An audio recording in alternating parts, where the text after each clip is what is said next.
tous. Bon, cette semaine, comme je vous l'avais dit, donc je vais aller chercher le rouleau pour faire rouler tous mes blés. Donc avant, je suis occupé du 6210. J'avais la prise ici qui était complètement morte. Donc derrière, j'avais juste le clignotant droit qui marchait. Donc j'ai changé ça et maintenant tout marche. Donc c'est un bon point parce qu'en éclairage, c'était un peu limite la nuit. Donc on va prendre le 6210. Vous avez peut-être pas vu, mais j'avais enlevé au préalable donc le barillet de jumelage et remonté tous les taquets pour le jumelage. Donc on va la rééquiper pour rouler avec le jumelage avant-arrière qui est derrière moi, la benne devant pour ramasser les quelques pierres qu'il peut y avoir et le rouleau derrière des 6,30 m. Donc on va faire ça tout de suite. Allez, c'est parti.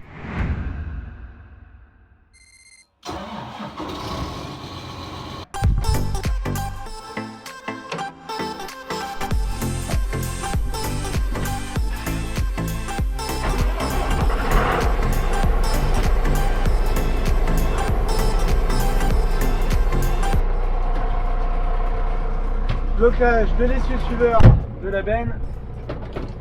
On va la dételer derrière parce que je vais m'en servir en recurage de poulet fin de semaine. Donc je vais pas la mettre trop loin, qu'elle soit accessible.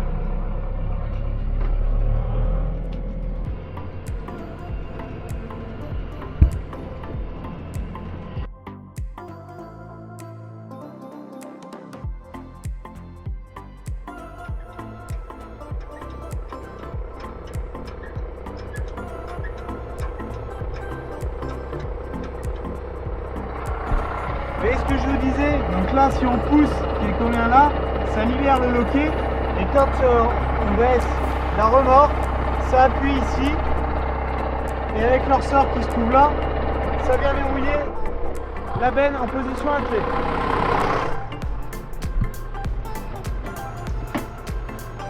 Bon donc voilà, maintenant j'ai fini de dételer le tracteur. Ce que je vais faire, c'est mettre la barre oscillante. Donc vous savez, cette barre qui vient sous le piton d'attelage ici, qui vient décaler le point d'attelage du tracteur. Parce que quand j'attelle le rouleau au piton, le problème si on veut tourner serré dans des petites parcelles, c'est que le timon du rouleau vient tout de suite en contact sur la roue du tracteur. Donc le but de cette barre oscillante, c'est de décaler le point d'attelage un petit peu plus derrière et de donner par conséquent un petit peu plus d'angle pour pouvoir braquer. Donc je vais aller mettre cette barre qui est là-bas. Pendant ce temps-là, je vais faire le plein de gasoil et on ira ensuite chercher le rouleau et après on jumellera le tracteur. Allez, c'est parti. Donc voilà la lettre, juste à l'enfiler ici. On est derrière.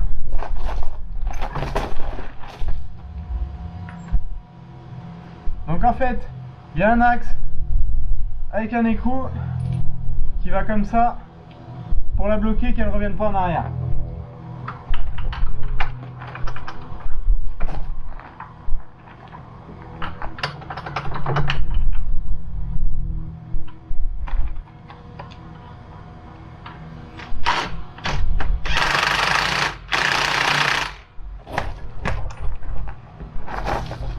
Voilà, un petit coup de péteuse. C'est bon, donc vous voyez ce que je vous ai dit, ça décale le point d'attelage de quasiment 50 cm.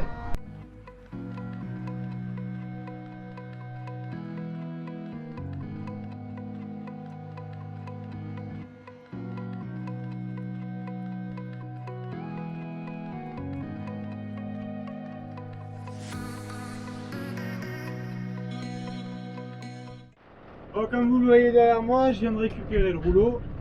Donc retour à l'exploitation pour jumeler le tracteur.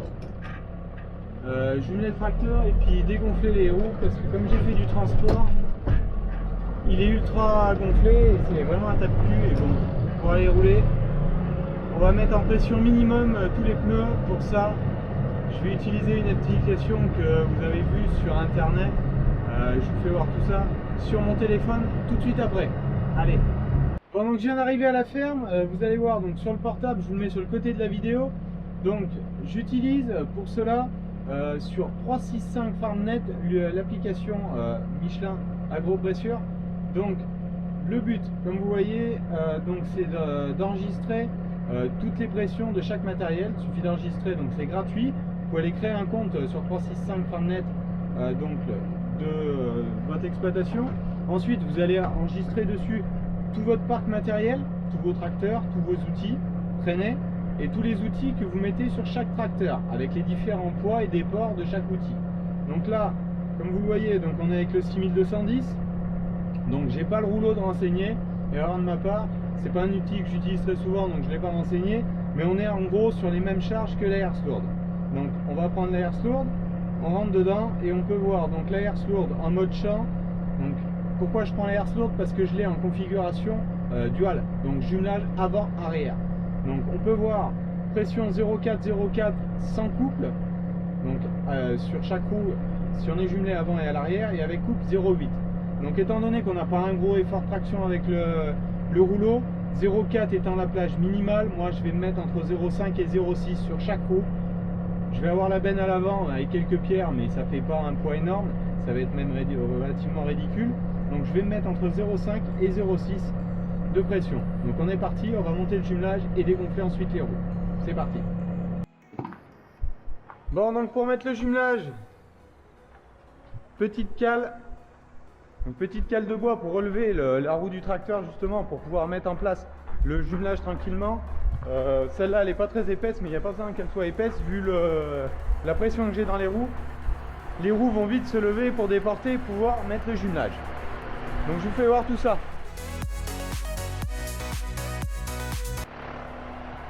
Bon, donc vous avez vu, je perds pas énormément de temps, et encore là je perds du temps parce que je mets les roues, c'est la première fois que je les mets, donc il faut que je règle mes tirants.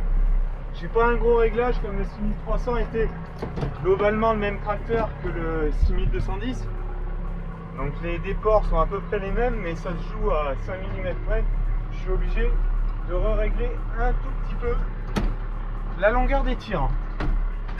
Allez, on va mettre les deux roues de ce côté là et ça sera bon.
Donc voilà, le tracteur est jumelé, les 4 roues. On a mis très longtemps pour le faire. Comme vous voyez, ça donne une autre image. Et là on a une grosse portance et une super adhérence. Le but c'est de ne pas patiner le moins possible pour ne pas abîmer le blé. Et avoir justement de ne pas tailler quand on a des côtes qui se mettent à patiner, gratter. Parce que ça me génère en plus du collage dans les terres sur le rouleau. Allez, on va à l'atelier dégonfler tout cette maintenant.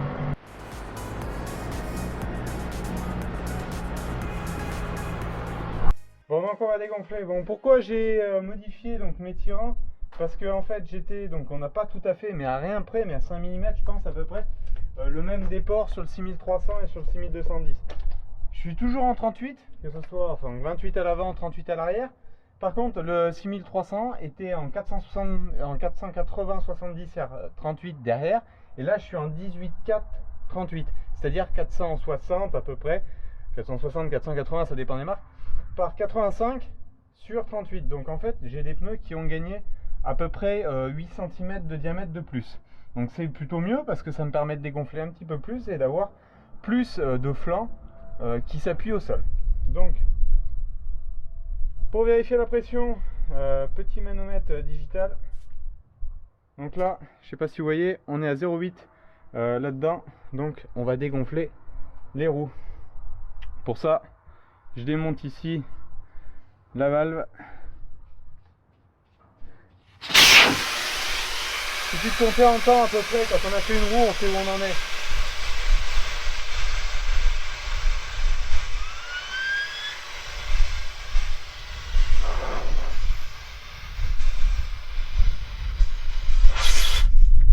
Là en gros je suis à une quinzaine de secondes. Pas besoin de revisser à fond.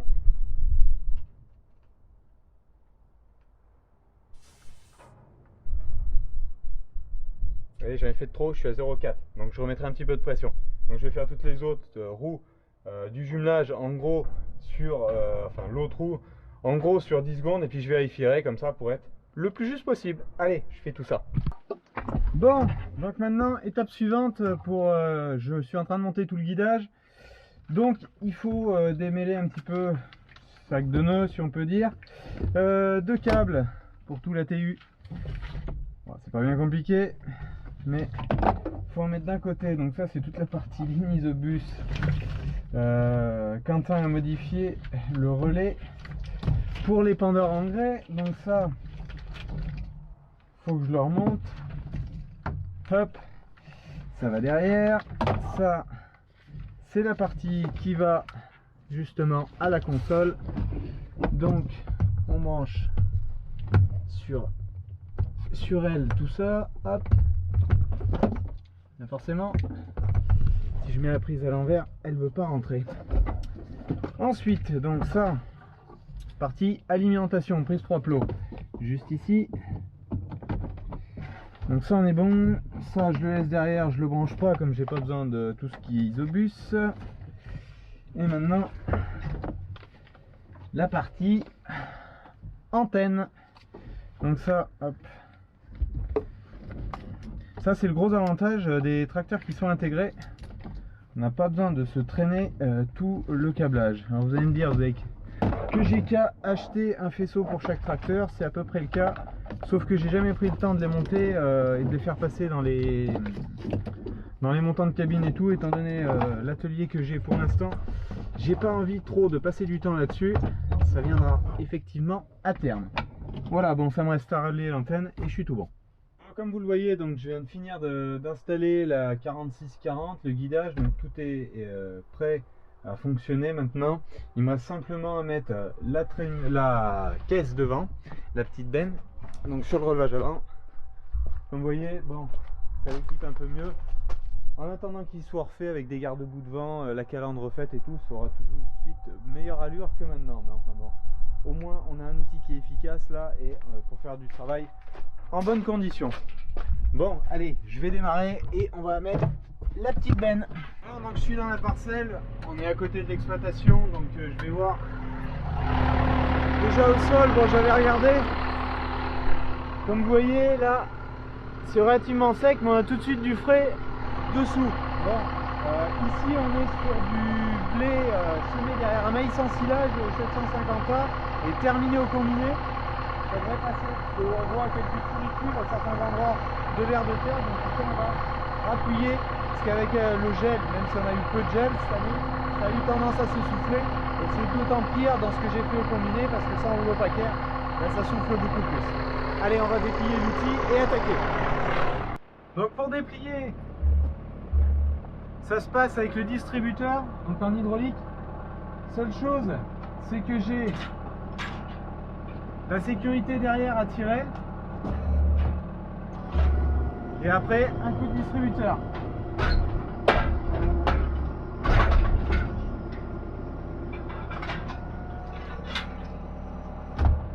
Voilà, donc là on est déplié, prêt à travailler.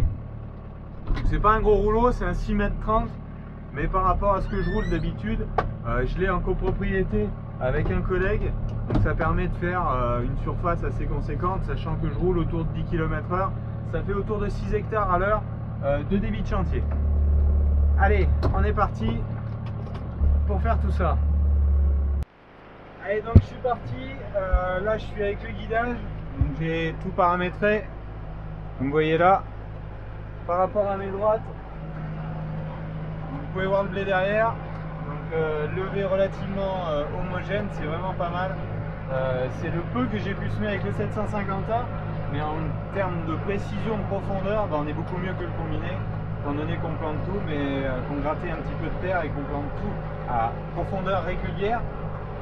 Le revers de la médaille, ce qu'il y a, c'est que ça collait à l'automne comme j'ai semé. Donc voilà, bon, super bien avec le jumelage, vous faites vraiment, vous voyez derrière, les marques du tracteur, on les voit vraiment très très peu, ça fait pas une ornière qui passe les roues motrices du tracteur, étant donné d'être avec 8 roues dégonflées comme je le suis, ça va super bien. Allez, on va poursuivre et je vais vous faire quelques images au drone en même temps de cela.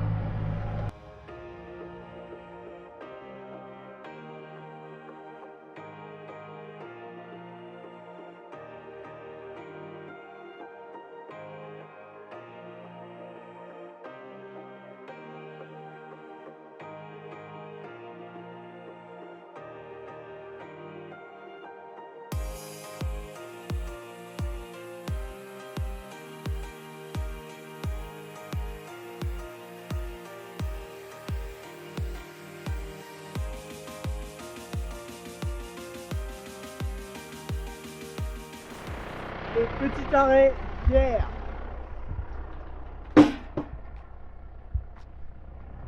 Ah, là, il y a une bonne mémère.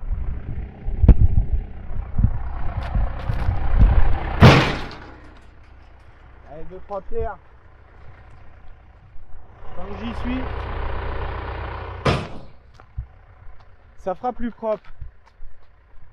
Là, on est dans la partie qui a été semée combinée. Vous voyez, l'espacement est un petit peu plus réduit. Et c'est plus soufflé. Donc là, le rouleau rappuie beaucoup mieux, c'est pas mal. Mais malgré le travail du sol, regardez, on trouve facilement des turicules de vers de terre. Un petit peu moins que dans le SD, mais on en voit quand même déjà pas mal. Allez!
Le fait que ce soit relativement plat, vous voyez, le volant de guidage il bouge presque pas.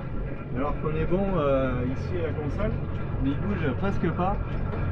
Et avec le jumelage à l'avant, j'ai une meilleure réactivité. Je trouve que mon pont avant est mieux tenu et que le tracteur a moins à dériver. Bon, là on n'a pas énormément de poids et le rouleau ne fait pas non plus un effort de traction qui ferait que le tracteur dériverait beaucoup.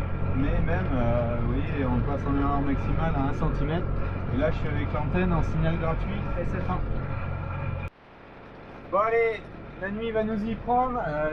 Dernière passe dans la parcelle. Vous voyez, il y a un petit peu de poussière derrière dans les phares. Vous pouvez remarquer l'éclairage LED sur le 6210. Vraiment efficace. Hein. Pour un tracteur qui a plus une vingtaine d'années maintenant, on est carrément en éclairage 360 degrés avec les 8 phares LED. Je trouve que ça rend pas mal. Bon allez, je finis cette parcelle, la passer là, je replie et on va mettre le tracteur sous l'hangar et on verra la suite dans les jours prochains.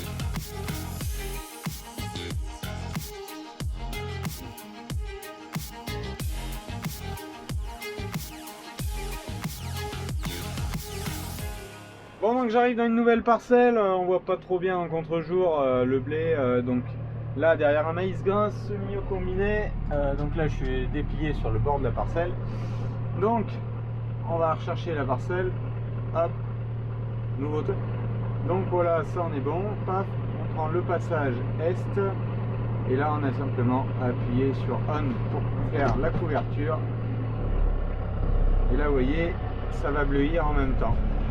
Allez, on est parti.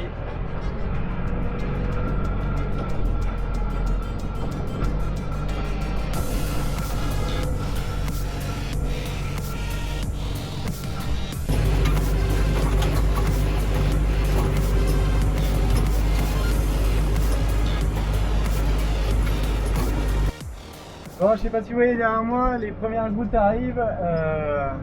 On a énormément de vent aujourd'hui, là, depuis le début de l'après-midi. Et les premières gouttes arrivent, ça va tirer de l'eau, même si ça ne devrait pas faire des grosses quantités, ça va vite m'arrêter. Je ne sais pas si vous voyez sur les rouleaux derrière, vous allez voir. Ça colle très très vite là, derrière les roues, c'est déjà limite. Bon, aujourd'hui je suis descendu dans les fonds étant donné qu'il y avait du vent, ça avait bien séché en surface. Mais là, quelques gouttes, là on va avoir moins d'un demi-millimètre qui font déjà coller derrière. Donc bon, je vais essayer de finir cette parcelle, ça me reste 2 allers-retours là, elle est pas bien grande. Ça fait, on verra ça. Bon, ça fait déjà pas du mauvais boulot, je sais pas si vous voyez derrière, on récrase bien les tiges de maïs. Donc là on est sur une parcelle récoltée maïs grain. C'est là que je vous avais fait la première vidéo récolte de maïs grain avec la moissonneuse là, à l'automne. Et j'ai semé derrière combiné sans paquet, la méthode un peu 2019. Je pense que dans certains angles vous devez voir le blé, donc il est assez régulier, c'est pas mal.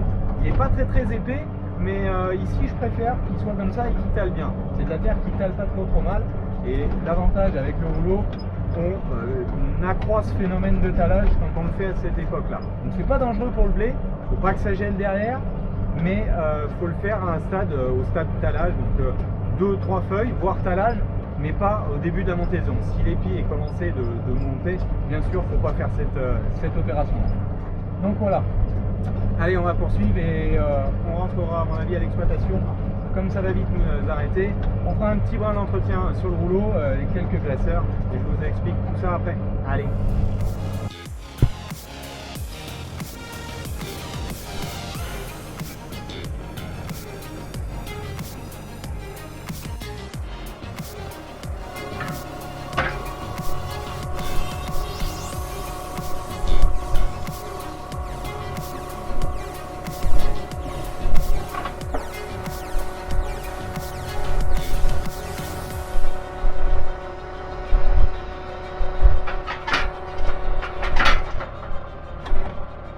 Bon, donc hier je me suis fait arrêter, ça a fait moins d'un demi-millimètre, mais comme je vous l'avais dit, ça colle tout de suite. Bon, ça va projeter un petit peu de terre et de la terre fine sur les carreaux, donc déjà je peux me taper de refaire les carreaux.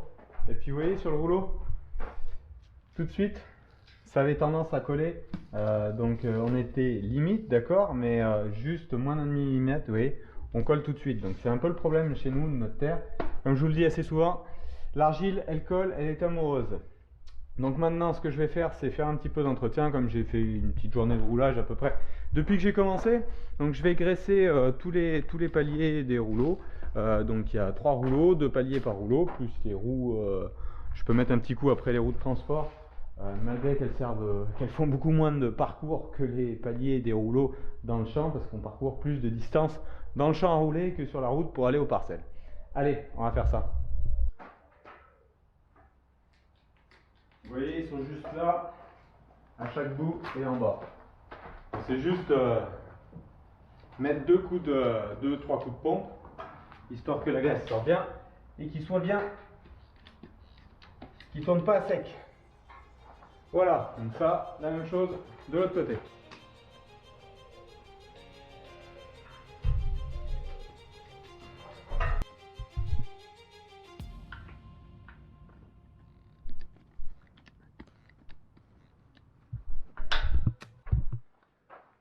Comme je vous l'ai dit, voilà, quand j'ai fini, la peu de poussière que levaient les roues, donc c'est aussi pour ça que je vais lui mettre des garde-boue avant à terme, c'est pour éviter ça. Parce que les tout petites pluies que j'ai eues avec la poussière levée par les roues, vous voyez, j'ai des carreaux qui sont minables. Donc Juste avec un chiffon, on va faire tomber tout ça.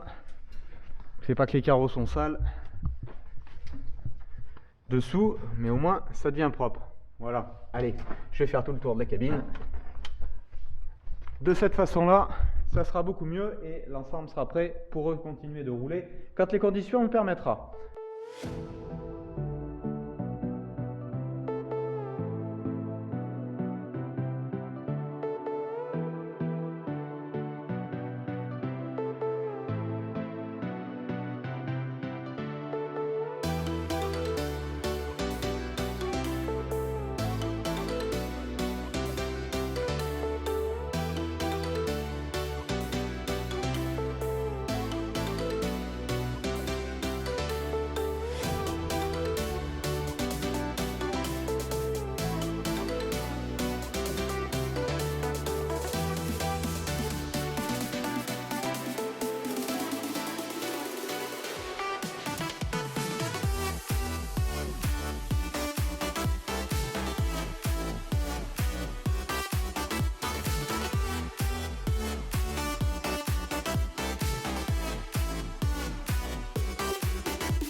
Comme vous le voyez derrière, j'ai repris à rouler.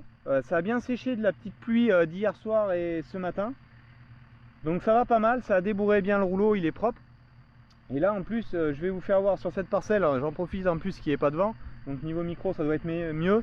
De vous faire voir le travail que je peux faire avec le rouleau.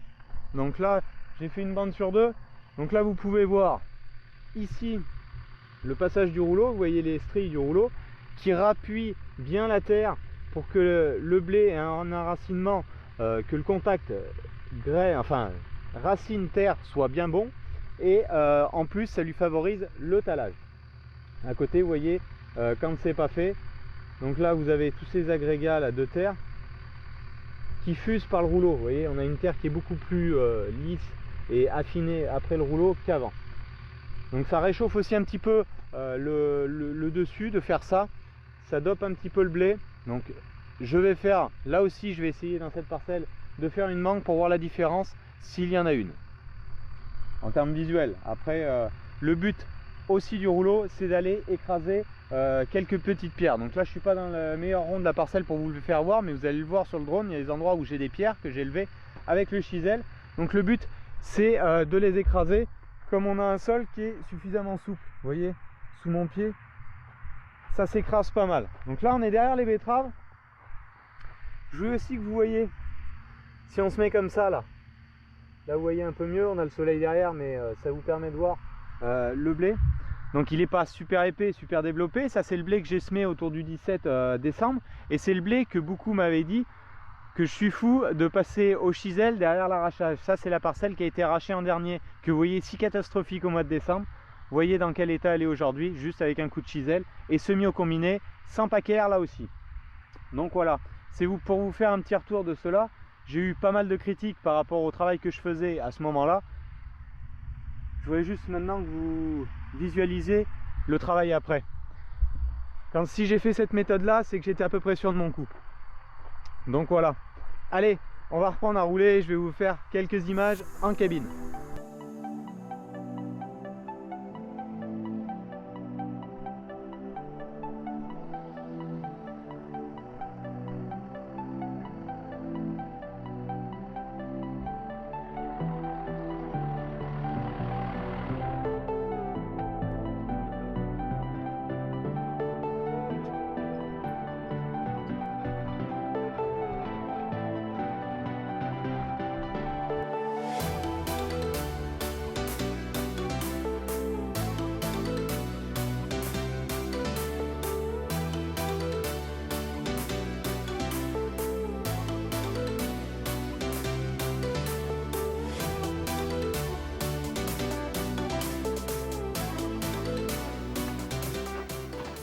Donc c'est bon, allez, on est reparti pour la journée. Vous voyez les deux bennes qui sont attelées. Hier, on a fait le curage chez Cyril des poulaillers. avec le Telesco, avec le mien. Cette fois-ci, celui qui loue était en panne. Donc j'ai fait un petit peu d'entretien, comme je vous ai fait voir hier aussi, sur le 6210. Par contre, j'ai fait le graissage des pivots ici. Donc opération que je fais toutes les 50 heures à peu près. Petit coup de graisse dans les cardans des pivots. Et le rouleau derrière, comme je vous avais fait voir. Donc tous les paliers du rouleau. Donc comme ça fait bon, en plus, vous voyez, beau soleil. Donc on va continuer de rouler. Moi je vous dis à la semaine prochaine pour la suite des travaux que l'on peut faire à cette époque. Peut-être le début des apports d'engrais en liquide et en solide. Je vous présenterai ça selon la météo. Allez, je vous dis bonne semaine à vous tous. Ciao, bye bye.